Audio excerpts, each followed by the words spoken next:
Mitch Davis Show. DJ, Josh, tough loss, obviously, but what did you guys learn about this team and each other through this magical run that you guys had over here in Nashville to prepare for the NCAA tournament next weekend? Josh, would you go first? Yeah, we always knew that we can compete with anybody that we face. As long as we stay together and stay positive and, have that confidence and positive through adversity, we can face anything that comes at us. And same for DJ. Yeah, I say the same thing. We always knew we can compete with the top teams in the league.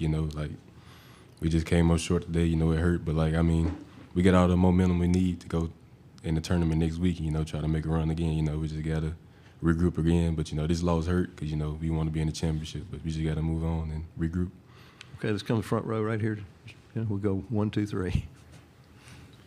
Josh, I guess for you guys, coming in, being on the NCAA tournament bubble, you get 2 wins and a tight loss against a good Auburn team. Just how important, was it for you guys to really solidify yourselves and not, have a lot of uncertainty going into tomorrow?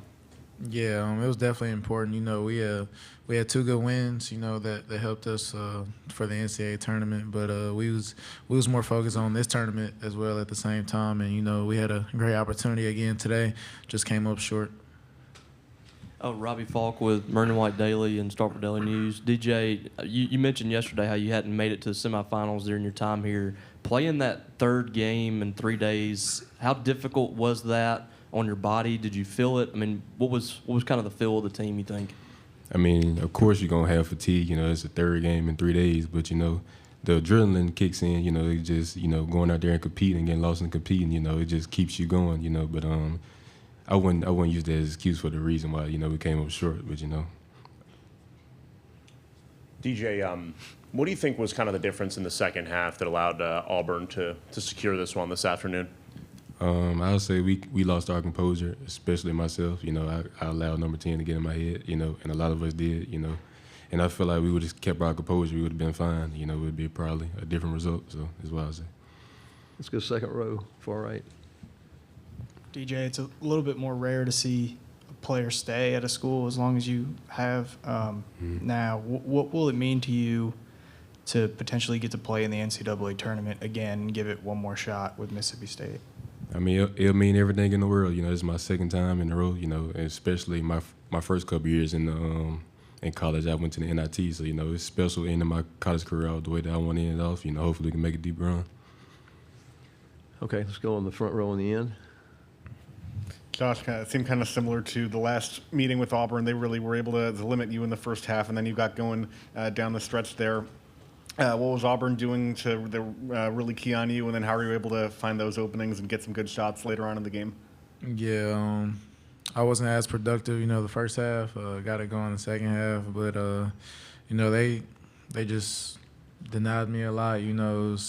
We pretty much expected it though. I feel like we did a good job, to get transition points in the first half the way that we did, and to keep the game like we wanted to keep it. So let's go to the front row right here. DJ, Josh again. Guys, I want to ask you about kind of the legacy now, leaving that groundwork for the future Bulldogs to come. You guys reached the SEC Final Four for the first time since 2010 for the University of Mississippi State University. Just talk about laying that groundwork for the future. And, of course, Josh, hopefully coming back next season and laying that groundwork for the future Bulldogs to come. DJ, would you go first? I would say we in good hands. Coach James, he knows what he's doing. He go in there, him and the coaching staff, they put in countless work and countless hours trying to help us get a game plan, help us, go out there and do what we need to do. And, I say the future's bright. This is only the beginning for us, for the Bulldog basketball. Same for Josh. Yeah, it's definitely lit a spark, for the future. Expectations are just higher now for Mississippi State, and as they should be. The program, with Coach Jans, and they can do a lot of important and special things. So, yeah, the bar is definitely risen for sure for the future. We've got time for one more question. Let's go to the middle in the front. DJ, obviously tough result in this one, but what's the pulse on just how well you feel like the team's playing and the chemistry that you guys have going into the tournament? I mean, I feel like we're making the right stride. You know, we came together at the right time, you know, especially after coming out the 4-game losing streak. You know, we came together and rallied together and got 2 big wins, you know, and today hurt, but, you know, at least we got some momentum going into March. Coach, kind of to follow up on Robbie, you know, just asked there, do you get the sense that, you know, this team was kind of able to regain some momentum, you know, in this week, even though you go out on a loss, and how important is that, you know, as you guys rest up and get ready for next week? Obviously, we played better, you know, down here in Nashville than we did the majority of, you know, the latter part of our schedule. Just disappointed with the result. You know, like I told the team, that you just never know as a player, as a coach, how many opportunities you're going to have to, you know, play for championships, especially of one of this magnitude. You know, they're potential memories of a lifetime for every individual in our program, and I felt really good about that opportunity. And even as the game unfolded, for the most part, I thought we had, you know, a real chance to be playing tomorrow, and unfortunately, we just didn't get it done the last 4 or 5 minutes of the game. Did one of y'all have a question? Okay, let's go to the front row, the far right. It's in a similar vein. Where do you feel like this team is mentally right now versus even a week ago after that loss against South Carolina? Well, excuse me, in real time, probably not very good. But in my experience, kids are pretty resilient, and they'll get with their families, rightfully so, here in the next few minutes. And then we'll obviously have time as a program to, you know, regroup. And I'm sure by tomorrow, you know, we'll have a little bit more bounce in our step, and, you know, hopefully, you know, looking forward to the postseason and what awaits there. But, you know, we had our chances. You know, we had our chances. We had some good wins down here. We knew today was going to be hard. Coach Pearl and their program is a championship level program. What he's done at Auburn since he's arrived is special. I mean, he's taken that program to heights that they haven't seen. It's very impressive all the way around, how people view his program, and, you know, he's the architect of it. So it's, you know, I knew it would take a good effort for us today to you know, figure out a way to win that third game in 3 days, but we didn't even talk about that. I mean, I didn't see it during the game. I didn't felt like fatigue was a factor, but, you know, I'm not those guys out there, you know, playing. Certainly, you know, who knows? I mean, it's not going to come to fruition, but certainly tomorrow may have, you know, been more of a factor. Okay, let's go front row and center aisle. Coach, I asked you, I think it was Thursday or Friday. Days are running together now, but Coach, I asked you Thursday, I think, about trusting your guys and who, you know, this veteran leadership.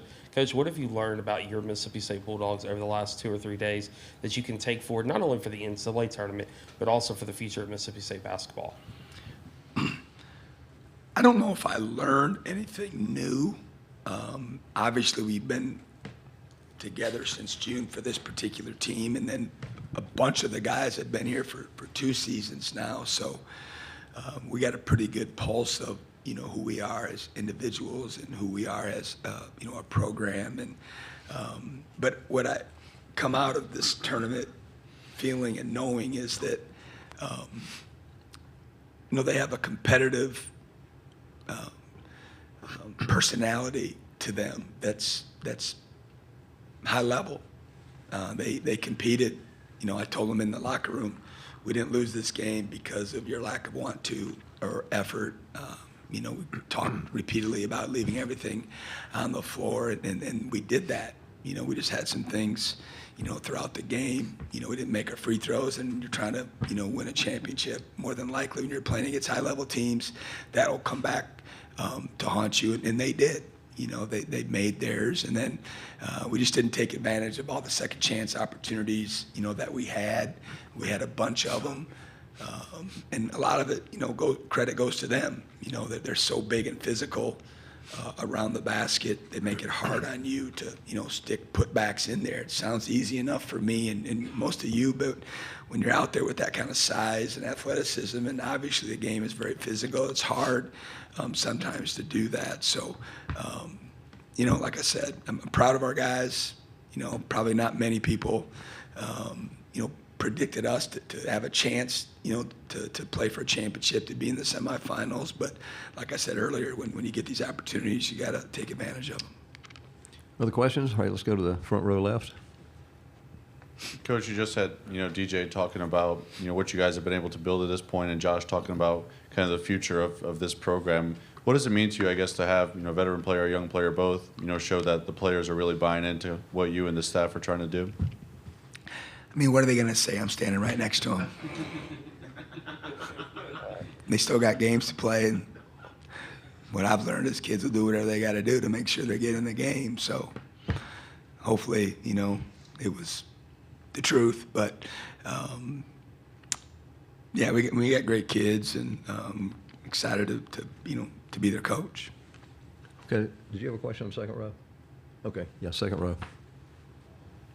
Chris, obviously as a coach, you're going to have that one game at a time mentality going forward. But what do you feel like the guys showed this week, or maybe even rediscovered after that losing streak, that gives you confidence that this team is built to make some kind of run over the next couple of weeks?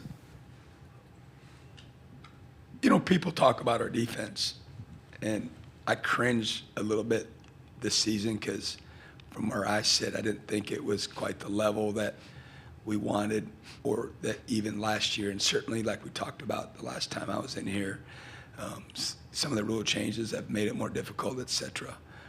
But our offense has improved a lot this year compared to last year, and I don't know if this is correct or not, but there's a part of me that thinks because of that, we scored the ball a little bit easier. We had some, great halves, if you will, great games. And then, we kind of thought maybe we could win games that way. And, when we had the opportunity after the regular season to kind of regroup and actually have 4 days between games, with 3 of them being practices, that was our sole focus, was to kind of get back to the basic tenets of what we're trying to do as a program. And I thought we as a group took advantage of it. Our core defense, our principles, were better these 3 games than they were, the majority of the games leading up to the SEC tournament. So hopefully that's something that, this team has learned, and that, if we're hopefully given another opportunity to play in postseason, that we'll get that on the floor as well. I'm going to take 2 more questions. Let's go to that center aisle, and then we'll go over to the across the aisle. Chris, as you guys kind of await that NCAA tournament fate for tomorrow around 5 o'clock, what do the next 24-ish hours kind of look like for you and the program? It's a good question. Hopefully the guys are seeing their families, like I mentioned earlier, and I got a bunch of folks here as well, and haven't seen, my siblings, and I saw my parents for 5 to 10 minutes, and they're in our hotel. They get it. That's just the way it goes. But I'm trying to make some plans personally to see those folks that spent the time and money to come down here and support us, and then we plan on getting out of here at some point in the next few hours and getting home, and then being able to just let this sink in and sleep on it, and hopefully, like I said, get up, go to church, figure out what we're going to do on Sunday, and hopefully get some good news. Until I see that, you're not going to hear me say much about the postseason, other than saying the postseason. If you paid attention, I haven't said anything but, the postseason. That's the words that I've used. But and then, we'll see what happens and make a game plan. Okay, last question on the front. Coach, you mentioned free throw shooting earlier, and I want to ask you it's kind of seemed to be a plague across college basketball, not just with Mississippi State, but across the landscape. Why is that, and what is that fix? Because 10 years ago, free throw shooting was at an all-time high, and now it's where it is today. Do I look like I'm smart enough to figure that out? Well, I'm not. I wish I knew the answer. I would help my team first, and then maybe some of my buddies. But I'm not sure. I'm not sure. I know that whoever's in charge of our defensive free throw percentage should be fired, because we're like either 13th or 14th in the SEC of other teams making free throws, and percentage-wise, which I don't know whose fault that is, but it sucks to lead that category, and it's like you don't have much control over it. But I'm not trying to be coy or funny, but I don't know. I really don't know. All right, thank you, Coach. Thanks.